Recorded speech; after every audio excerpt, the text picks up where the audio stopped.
You mentioned protozoa, and I feel like a lot of folks will rely on micro products in order to kind of enhance the microbiology in their soil, right?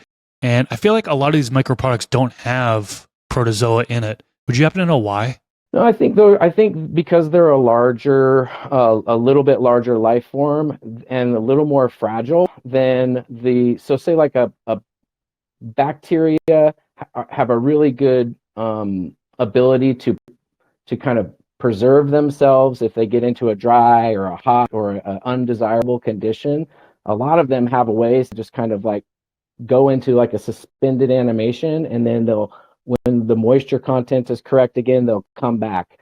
Protozoa don't really have that ability. They're a little more fragile. I mean, I think amoeba will go into like a testate form when they get shaken up, but I don't think that they're very tolerant of drought or anything like that. So um, their kind of fragility lends to them being the kind of the first ones to go when you have a systemic issue or a crash, or you let your system dry out. But the wonderful thing about that is that if you all you have to do is get your system back into balance and get your organic matter right, get your moisture right, protozoa will arrive. They'll just arrive. And if you have any kind of compost or vermicompost, there's tons of protozoa in fresh worm castings.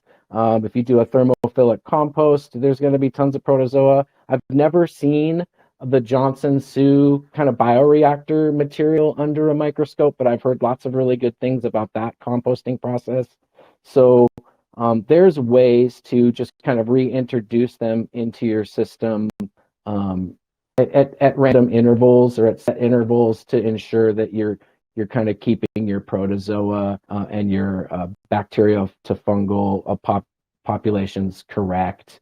That's interesting. I didn't know if a lot of people know about that. So yeah, if you're adding in worm castings, you're adding in protozoa as well. So that's really good to know. Now, how about micro products? We kind of talked about that a bit. A lot of people do rely on micro products to inoculate the medium with microbes. However, the diversity there is pretty limited, right? Now you could go out and do the IMO process and get more diversity. Can you kind of talk to us about the difference between inoculating with a micro product versus the IMO process? Maybe some of the pros and cons to both of them?